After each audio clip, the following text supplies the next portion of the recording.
The black Mercedes pulled up outside the old community center just as the sun was setting. Richard stepped out, adjusting his expensive watch and smoothing down his designer suit. He looked at the building with barely concealed disgust. The paint was peeling, and the sign above the door had 2 letters missing. This was so far beneath him. His publicist had insisted he come to this small-town charity event. Something about improving his image, about showing the world that the famous concert pianist wasn't just about the glitz and glamour. Richard thought it was ridiculous. He didn't need to prove anything to anyone. His talent spoke for itself. 3 Grammy nominations, performances in the finest concert halls across Europe and America, and a waiting list of venues begging him to grace their stages. He pushed open the door and immediately wrinkled his nose. The place smelled like old coffee and floor polish. Inside, about 40 people were scattered across folding chairs, chatting and laughing. Most of them looked like they'd come straight from work. A few wore uniforms from the local diner. One man still had dirt under his fingernails, probably from the construction site down the road. Richard made his way to the front where the event coordinator was setting up a microphone. She spotted him and her face lit up like he was royalty. That reaction at least was familiar. "Oh my goodness, you actually came. We're so honored," she gushed, shaking his hand vigorously. "Everyone is going to be so excited. We never get anyone famous here." Richard gave her a tight smile. "Yes, well, I don't have much time. When do you need me to play?" She glanced at her watch. "We have our regular open mic night happening first. Just local folks who like to share their music. Should be done in about an hour, then you can—" "An hour?" Richard interrupted, his voice sharp. "I have to sit through an hour of amateur performances?" The coordinator's smile faltered. "Well, it's tradition here. Everyone gets a chance to play. It means a lot to our community." Richard sighed heavily and found a seat near the back, as far from the stage as possible. He pulled out his phone, determined to ignore whatever was about to happen. But as the first performer took the stage, an elderly man with a guitar, Richard couldn't help but overhear. The old man played a simple folk song. His fingers stumbled over the chords and he forgot the words halfway through the second verse. But the audience clapped warmly anyway, encouraging him with genuine affection. Richard shook his head in disbelief. "This is painful to watch," he muttered to the coordinator who was standing nearby. "Doesn't anyone here understand that music requires actual skill? This is just noise." A few people nearby turned to look at him. The coordinator shifted uncomfortably. "Everyone here just loves music. It's not about being perfect." "Clearly," Richard said with a short laugh. "But if you're going to call it music, there should be some standard, don't you think? Otherwise, what's the point?" More heads were turning now. Richard didn't notice or didn't care. He was too busy scrolling through his phone, occasionally glancing up to make another dismissive comment about the performances. A teenager sang an off-key version of a pop song. A middle-aged woman played a hesitant piano piece. A group of friends performed a comedy sketch that got genuine laughs. "Wasted potential," Richard said, loud enough for several rows to hear. "All these people spending time on something they'll never be good at. They should find different hobbies." In the far corner of the room, a woman sat alone at a small table, nursing a cup of coffee. She wore light blue hospital scrubs with her name tag still clipped to the pocket. Her dark hair was pulled back in a simple ponytail, and there were tired lines around her eyes. She'd been listening to the music with a gentle smile, but now that smile faded as she heard Richard's words. Her name was Carmen, and she'd just finished a 12-hour shift cleaning hospital rooms.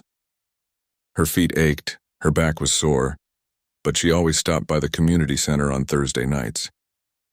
The music here was different from the classical pieces she sometimes played on her phone while she worked. This music was real, imperfect, human. It reminded her that beauty didn't have to be flawless to matter. The coordinator was getting desperate. She leaned down to Richard. "Would you be willing to play now? I think everyone would love to hear you." Richard looked up from his phone, considering. "I suppose I could show them what real music sounds like. Maybe they'll learn something." He stood and walked to the front, and someone whispered that he was a famous pianist. The room buzzed with excitement. Richard sat at the old upright piano, testing the keys with a frown. "This instrument is barely functional," he announced, "but I'll do my best." What happened next was undeniably impressive. Richard's fingers flew across the keys in a complex classical piece that most people in the room had never heard before. Every note was perfectly placed, every chord precisely executed. The technical skill was extraordinary. His hands moved so fast they were almost a blur, and the difficult passages that would make most pianists struggle seemed effortless for him. When he finished, the room exploded in applause. People whistled and cheered. Richard stood and gave a small bow, his expression making it clear that he expected nothing less. He'd proven his point. He was the real deal, and everyone else in this room was just playing at something they'd never truly understand. Now that, he said, gesturing at the piano, is how it's supposed to be done. That's what years of proper training and natural talent create. Not everyone can do it, which is why not everyone should try. He returned to his seat already thinking about leaving. He'd fulfilled his obligation. His publicist would be happy. The coordinator thanked him profusely and he nodded absently, checking his messages. But then something unexpected happened. The sound of a coffee cup being set down, the ceramic clinking against wood cut through the chatter. It wasn't loud, but something about it made people turn. Carmen stood up slowly, her work uniform wrinkled from a long day. She looked at Richard with an expression that was hard to read. Not angry exactly, more like sad, maybe disappointed. "That was very good," she said quietly. Her voice had a slight accent, each word carefully pronounced. "You are very skilled. Your technique is perfect." Richard looked at her, one eyebrow raised. "Thank you. It's nice when someone recognizes true talent." Carmen nodded slowly. "But you play like someone who has forgotten something important. You play like someone who thinks music is about being better than other people." The room went very quiet. Richard's eyes narrowed. "Excuse me? And you are?" "Someone who understands that music is supposed to mean something," Carmen said simply. "Your playing was technically perfect, but it was empty, like a beautiful box with nothing inside." Richard's face flushed red. Who was this woman in her cleaning uniform criticizing him? Him. He'd performed for presidents and prime ministers. Critics called him a genius. And this janitor or whatever she was dared to judge his playing? "That's rich," he said, his voice dripping with sarcasm. "Coming from someone who probably can't play 3 notes together. Do you have any idea who I am? Do you know where I've performed?" Carmen met his eyes steadily. "I know who you are. I've watched your performances online at the library. You're very famous, very successful, but success and understanding are not the same thing." Richard stood up, his pride wounded and his temper flaring. "If you think you understand music so much better than me, why don't you prove it? Can you even play the piano?" Carmen hesitated, and Richard saw uncertainty flicker across her face. Good, he thought. She'd backed herself into a corner. "I play a little," she finally said, her voice soft. "Then show us." Richard challenged, gesturing at the piano. "Let's see if your understanding is worth anything. Play something, and let all these people decide who really knows music. Unless you're afraid?" The room held its breath. Carmen looked at the piano, then at her worn hands, then back at Richard. Something passed across her face, a mixture of fear and something else. Something like old pain meeting new resolve. "Okay," she said quietly. "I'll play." Carmen walked toward the piano slowly, and Richard could see her hands trembling slightly. He felt a surge of satisfaction. She was nervous, as she should be. This would teach her not to criticize people who were actually accomplished. In a few minutes, she'd embarrass herself in front of everyone, and he'd be vindicated. The coordinator looked worried, whispering something to Carmen as she passed. Carmen shook her head gently and continued toward the instrument. She sat down on the bench and stared at the keys for a long moment, not moving. The room was so quiet you could hear the old heater rattling in the corner. Richard crossed his arms, a smug smile playing at his lips. He leaned over to the person next to him and said, just loud enough for several people to hear, "This should be interesting. Watch her try to play something simple and still mess it up." I almost feel bad for her, but something strange was happening. As Carmen sat there, her breathing seemed to slow down. Her shoulders, which had been hunched forward in exhaustion from her long shift, straightened. Her hands, which had been shaking, became still. It was like watching someone put on armor, except the armor was invisible. She placed her fingers on the keys, and Richard noticed something that made him pause. The way she positioned her hands was perfect. Not just good, but textbook perfect. The exact posture that conservatory professors spent years drilling into their students. That was odd for someone who claimed to only play a little. But before Richard could process this observation, Carmen began to play. The opening notes were soft, almost hesitant. Richard recognized the piece immediately and his eyebrows shot up. She was attempting Rachmaninoff's Prelude in C-sharp minor.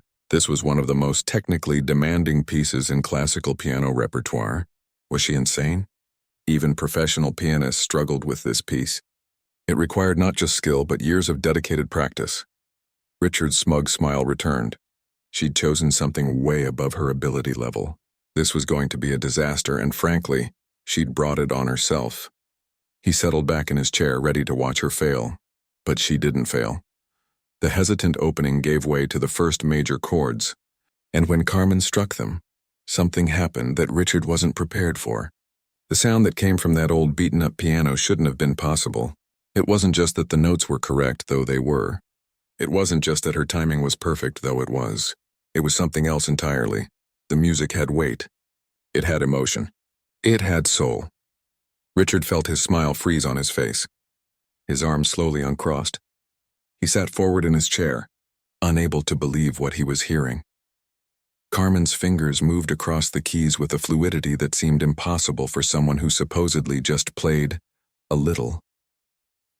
The difficult passages, the ones that required years of practice to master, flowed from her hands like water, but it was more than technical skill. Every note seemed to carry a story, a feeling, a piece of lived experience. When the piece shifted to the melancholic middle section, Richard saw something that made his chest tighten. Tears were forming in Carmen's eyes as she played, but her hands never faltered. She was playing from somewhere deep inside, from a place of real pain and real beauty mixed together. Around the room, people were reacting in ways Richard had never seen in any of his concerts. The old man who'd played guitar earlier had his hand over his mouth, his eyes wide. The teenager who'd sung off-key was crying openly. Even the coordinator had tears streaming down her face. Richard looked down at his own hands and realized they were gripping the edge of his chair so hard his knuckles had gone white. Something was happening inside him, something uncomfortable and unfamiliar. It felt like a door he'd locked years ago was being forced open, and he didn't know if he wanted to see what was behind it. The music built to the powerful climax, and Carmen's whole body moved with the force of it. This wasn't just playing. This was pouring everything you had into something bigger than yourself. This was what music was supposed to be. And Richard suddenly realized with horrible clarity that he'd forgotten how to do this. Or maybe he'd never really known. His performances were technically flawless, yes. Critics praised his precision, his speed, his accuracy. But when was the last time someone cried at one of his concerts because they felt something so deeply they couldn't contain it? When was the last time he'd moved people rather than just impressed them? The final section of the piece approached those haunting, descending chords that sound like someone saying goodbye to something precious. Carmen played them with such tenderness, such understanding of loss, that Richard felt something crack inside his chest. It was almost physical, this feeling, like something hard and protective breaking apart. When Carmen struck the final lingering notes and let them fade into silence, nobody moved. Nobody breathed. The last echo died away, and still the room remained frozen. Then someone sobbed. It was a woman sitting a few rows ahead, middle-aged with graying hair. She wasn't trying to hold it back. She just sat there and cried like the music had reached inside her and touched something she'd forgotten was there. That broke the spell. Suddenly everyone was on their feet, applauding. But it wasn't the polite applause Richard had received. This was something different. People were clapping and crying at the same time. Some were hugging each other. The old guitar player was shaking his head in wonder, saying, "Oh my God," over and over. Carmen sat at the piano, her shoulders shaking slightly. She wiped her eyes with the back of her hand, then slowly stood up. She looked exhausted, like the performance had taken everything out of her. Richard remained in his seat, unable to move. His face had gone pale. His carefully maintained image of superiority was crumbling, and he could feel it happening but couldn't stop it. For the first time in years, maybe decades, he felt inadequate. Not just inadequate. He felt like a fraud. The coordinator rushed to Carmen, pulling her into a tight hug. "Carmen, I had no idea. All these years you've been coming here just listening and you could do that? Why didn't you ever play before?" Carmen's voice was quiet, almost apologetic. "I just like to listen usually. It's been a very long time since I played for anyone." Richard found his voice, though it came out strange, almost hoarse. "Where did you learn to play like that?" The sarcasm was gone now. This was a genuine question, maybe even a desperate one. Who taught you? Carmen looked at him and there was no triumph in her eyes. Just sadness. I studied at a conservatory a long time ago. In another country, another life. Which conservatory? Richard pressed. He needed to know. He needed to understand how someone in a janitor's uniform could play like that. In Buenos Aires, Carmen said softly. I was training to perform with the Philharmonic there. That was the plan anyway. The room had gone quiet again, everyone listening now. Richard stood up slowly, his legs feeling unsteady. What happened? Why are you here working as a... He gestured at her uniform, unable to finish the sentence. Carmen smiled, but it wasn't a happy smile. Life happened. My family needed help. My father got sick, couldn't work anymore. My younger brother and sister needed to eat, needed school fees. Someone had to take care of them. She paused, looking at her hands, those amazing hands that had just created such beauty. I had a choice to make. Continue my training, my career path, or help my family survive. So I came to America. Found work that paid enough to send money home. That was 23 years ago. Richard felt like the floor was tilting under his feet. But you could have continued later. Once things got better. Your talent doesn't pay the bills, Carmen interrupted gently. By the time my family was stable, years had passed. I had no connections in this country, no way back into that world. The music industry doesn't wait for you. If you miss your moment, it's gone. She looked around the room at the familiar faces, people she'd been seeing at these open mic nights for years. I have a job that lets me support my children now. It puts food on the table, pays for their education. Music is something I keep inside now, something private. It hurt too much to share it for a long time. Richard stood there, and for the first time in his adult life, he didn't know what to say. His mouth opened and closed, but no words came out. Everything he'd said earlier, all his arrogant comments about wasted potential and people who shouldn't bother trying, echoed in his head and made him feel sick. This woman had more talent in her tired, work-worn hands than most professional pianists he knew. And she'd given it up not because she wasn't good enough, but because she'd chosen love over ambition. She'd chosen family over fame. And somehow, impossibly, that sacrifice had made her playing even more beautiful than it might have been otherwise. The coordinator was still holding Carmen's hand. You should be performing. You should be teaching. That gift is mine to keep or share as I choose, Carmen said firmly but kindly. I'm not unhappy. I have my children, my work, my life. Music is still with me, just in a different way now. She looked directly at Richard and he couldn't meet her eyes. The difference between you and me, she said quietly, is that I know what I gave up and why it mattered. You still have everything, but you've forgotten what it's for. Those words hit Richard like a physical blow. He sank back to his chair, his expensive suit suddenly feeling like a costume, his achievements feeling hollow. Around him, people were still talking about Carmen's performance, but he barely heard them. All he could think about was the emptiness in his own playing that he'd never noticed before tonight, and the terrifying question of whether he could ever get back something he wasn't even sure he'd ever really had. Richard didn't sleep that night. He lay in his hotel room, staring at the ceiling, replaying Carmen's performance over and over in his mind. Every note, every phrase, every moment of raw emotion that had poured from that old piano. He'd tried to distract himself with his phone, with television, with anything. Nothing worked. At 3 a.m, he got up and sat at the desk by the window. He opened his laptop and started watching videos of his own performances. Concert after concert, venue after venue. Technically perfect, every single one. The comments were full of praise. Flawless execution. Incredible precision. A master of technique. But nobody said they cried. Nobody said it changed their life. Nobody said they felt something deep in their soul. He closed the laptop and put his head in his hands. Carmen's words kept echoing in his head. You play like someone who has forgotten what it's for. Was she right?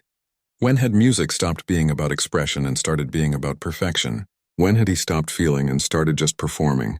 He thought back to when he was 7 years old, sitting at his grandmother's piano for the first time.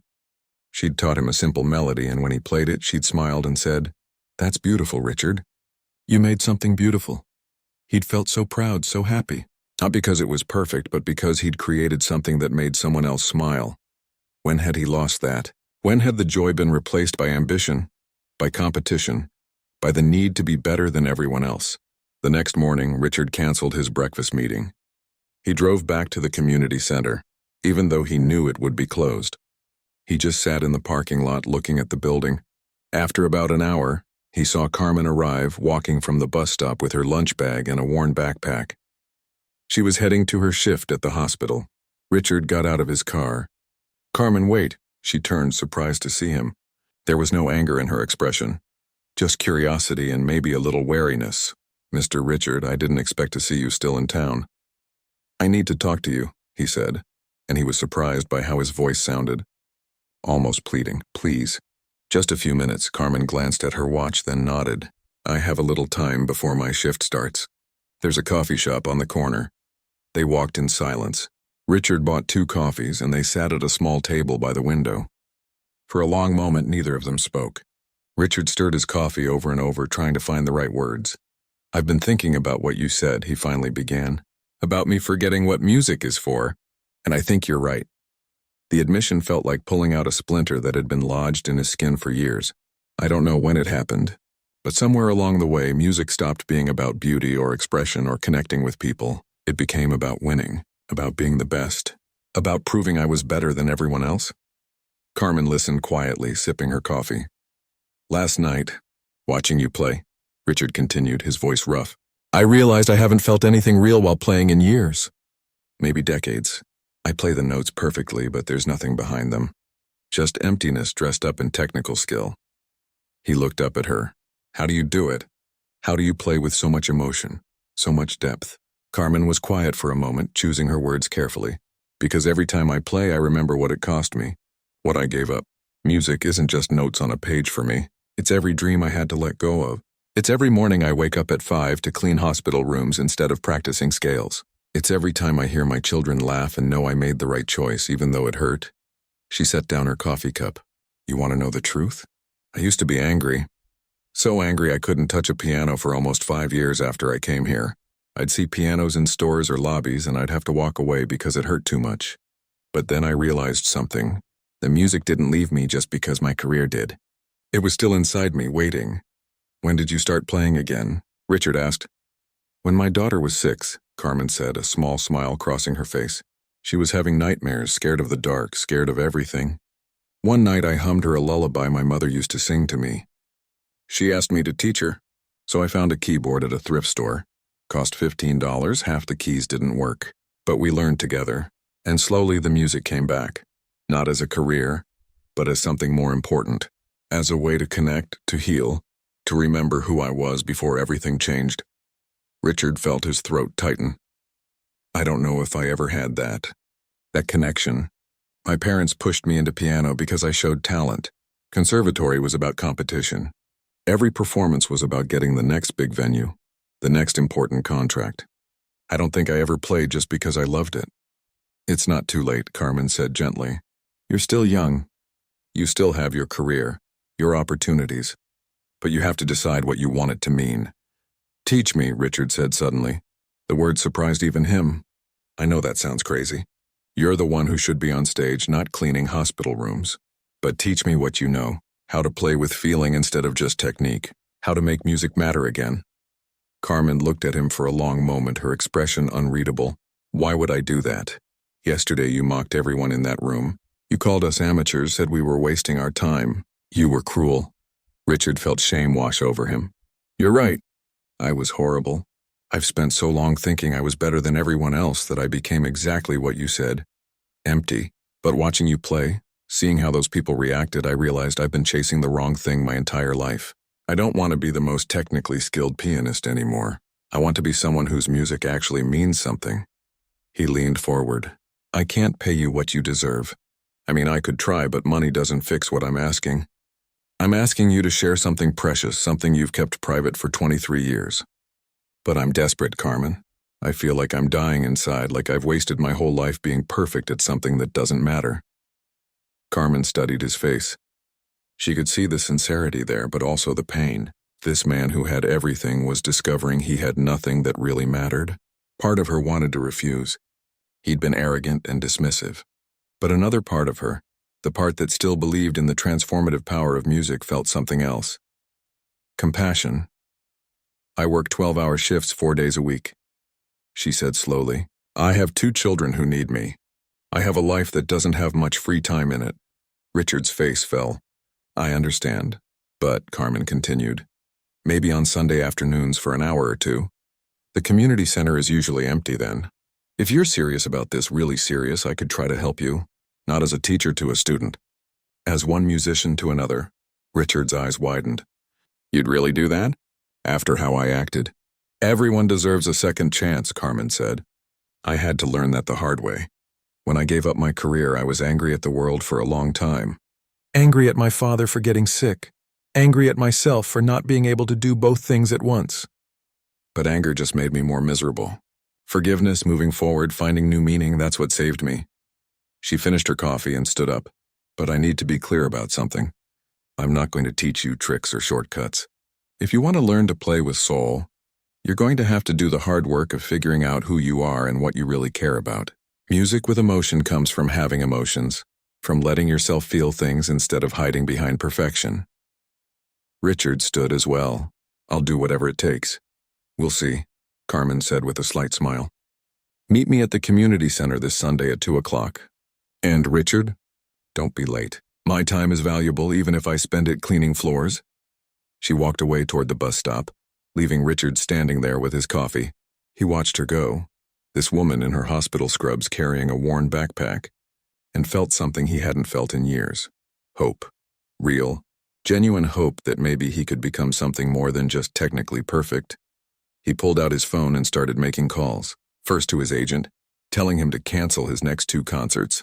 His agent sputtered in disbelief, but Richard cut him off. Then to his publicist, his manager, everyone who depended on him keeping up his relentless schedule.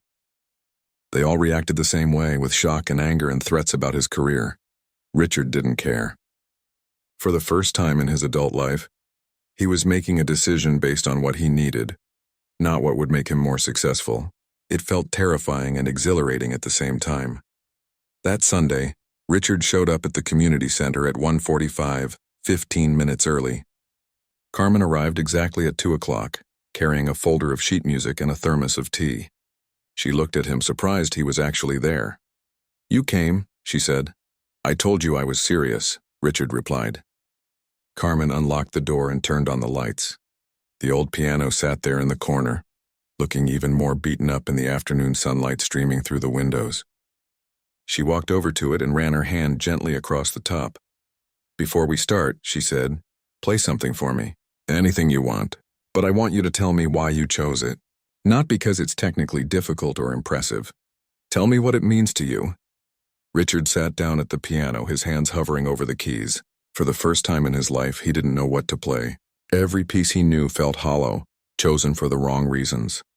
After a long moment of silence, he began to play the simple melody his grandmother had taught him when he was 7. It wasn't complex or showy. Just a gentle, sweet tune that spoke of childhood and innocence and afternoons spent with someone who loved him.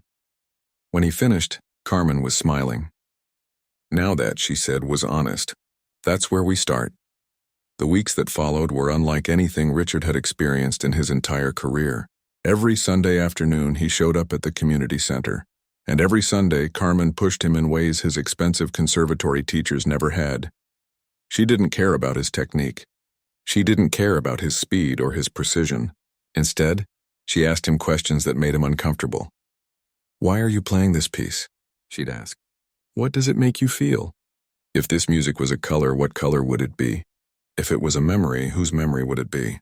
At first, Richard thought these questions were silly, abstract nonsense that had nothing to do with actual music. But Carmen was patient and firm. When he tried to deflect, returning to technical discussions about tempo or dynamics, she'd stop him. I can hear that you know how to play the notes, she'd say. What I'm asking is, do you know why they matter? One Sunday, about a month into their sessions, Richard was working through a Chopin nocturne. He played it perfectly, every note exactly where it should be. When he finished, he looked at Carmen expectantly, waiting for praise. Instead, she was frowning. Play it again. But this time, I want you to think about the saddest moment of your life. Don't tell me what it is. Just hold it in your mind and let it flow through your fingers. Richard bristled. That's not how music works. You can't just throw emotions at the piano and expect it to sound good. Can't you? Carmen asked quietly. Then how did I do it? I never had teachers who taught me emotion. I learned technique at the conservatory just like you. But the feeling? That came from life, from loss, from love, from actually living instead of just performing. Richard started to argue, then stopped. He thought about what she was asking. The saddest moment of his life. He'd never really let himself think about it. When he was 17, his grandmother, the one who'd first taught him piano, had died. He'd been at a competition that weekend, a very important one. His parents told him not to come home for the funeral. She'd want you to win, they'd said. He'd won first place. He'd also never forgiven himself for not saying goodbye. Richard put his hands back on the keys and started the nocturne again. This time he thought about his grandmother, her gentle hands guiding his on the piano, her voice saying, "That's beautiful, Richard." The funeral he'd missed. The last conversation they'd had, where he'd been too busy talking about the competition to really listen to her. The music that came out was different. Slower, more hesitant. There were moments where his fingers trembled, where the notes weren't as clean, but something else was there too. Something real. When he finished, he realized his vision was blurred. He was crying. He hadn't cried in years, maybe decades. He wiped his eyes quickly, embarrassed. That, Carmen said softly, was music. After that day, something shifted. Richard started to understand what Carmen had been trying to teach him. It wasn't about playing perfectly. It was about playing truthfully. And truth was messy and complicated and sometimes painful. His other teachers would have been horrified. They'd spent years teaching him to hide any imperfection, to smooth over any rough edges. But Carmen was teaching him the opposite. She was teaching him that the rough edges were where the humanity lived. One afternoon, Carmen brought her daughter to the community center. The girl was 16, shy with her mother's dark eyes. She sat in the corner doing homework while they practiced. Richard noticed she kept glancing up at the piano, a longing expression on her face. "Does she play?" Richard asked during a break. Carmen smiled. "A little. I taught her what I could, but I can't afford proper lessons and I don't have time to teach her everything she'd need to know." Richard looked at the girl, then at Carmen. "I could teach her, if you'd like." "No charge, obviously." Carmen looked surprised. "You'd do that?" "I owe you more than I could ever repay," Richard said simply. "And besides, maybe teaching someone else will help me understand what you've been trying to show me." So Carmen's daughter, whose name was Isabella, started joining their Sunday sessions.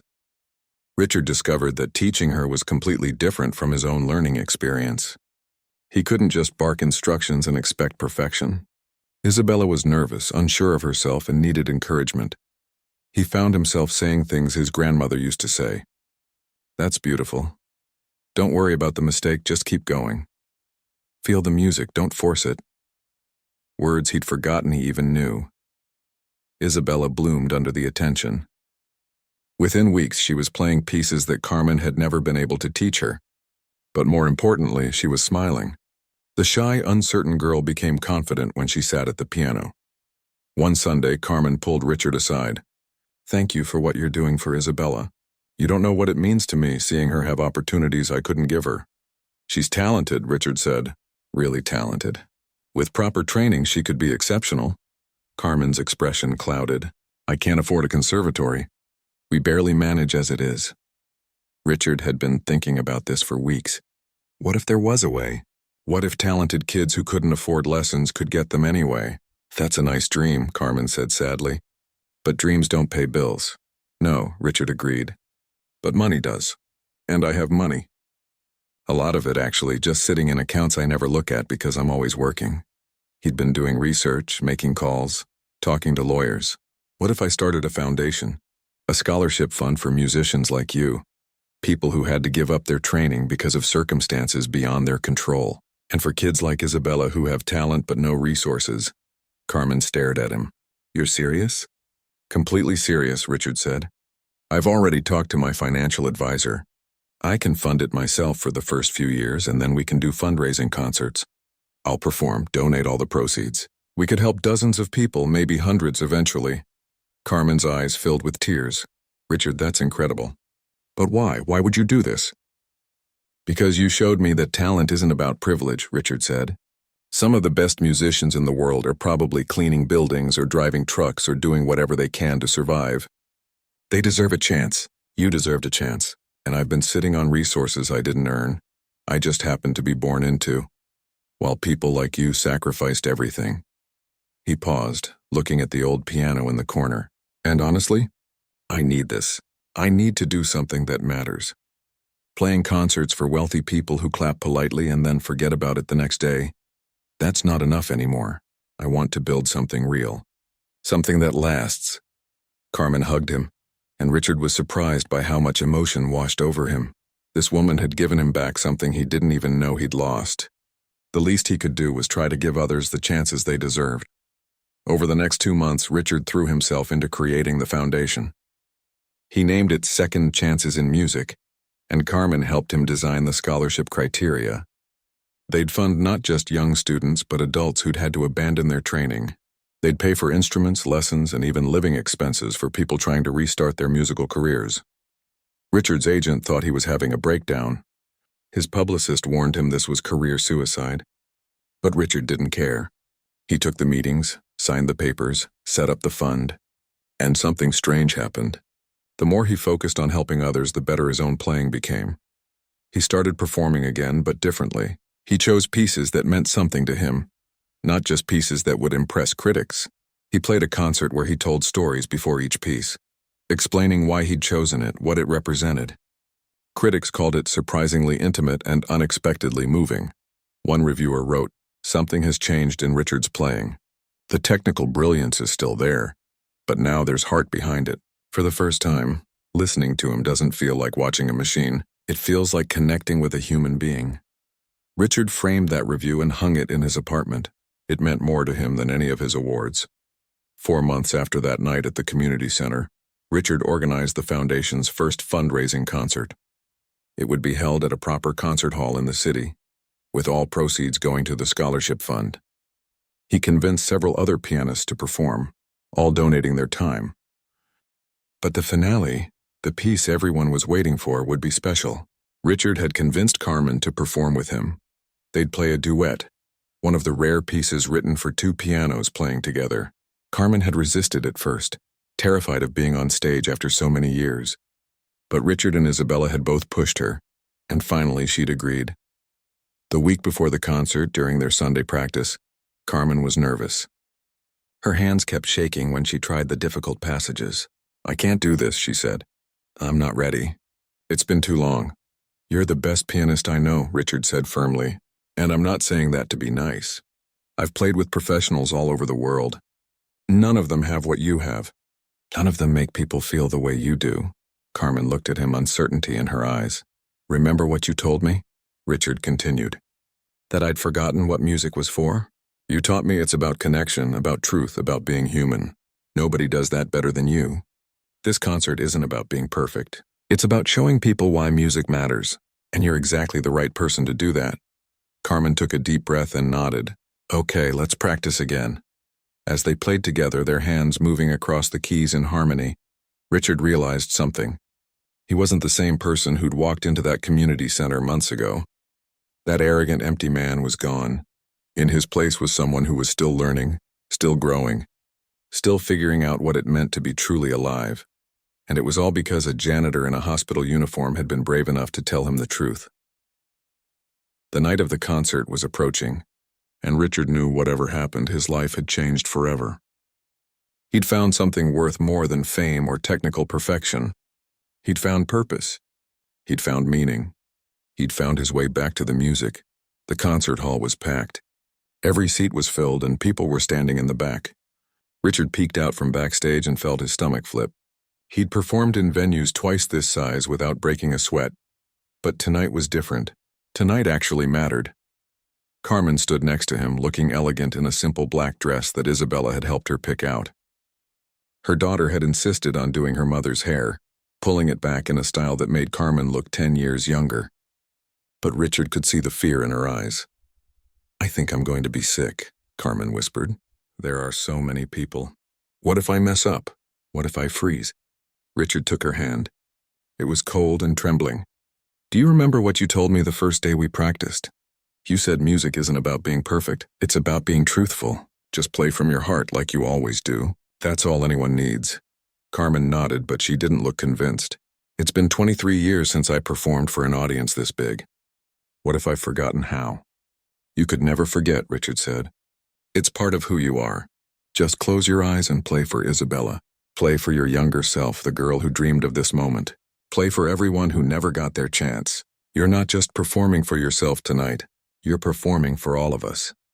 The first half of the concert went beautifully. Several pianists performed, each dedicating their pieces to the scholarship fund. Between performances, Richard told stories about why they'd created the foundation, about talented musicians who deserved opportunities. He told Carmen's story with her permission, and there wasn't a dry eye in the house. During intermission, Richard found Carmen in the green room, pacing back and forth. Isabella was with her, trying to calm her down. "Mom, you're going to be amazing," Isabella said. "I've heard you practice. You're better than anyone out there." "Your daughter's right," Richard added. "And look, even if something goes wrong, even if you hit a wrong note or lose your place, it doesn't matter. What matters is that you're here, doing something you thought you'd never do again. That's already a victory." Carmen stopped pacing and looked at both of them. "When did you both become so wise?" "We learned from the best," Isabella said, hugging her mother. The second half of the concert began, and Richard walked out on stage alone first.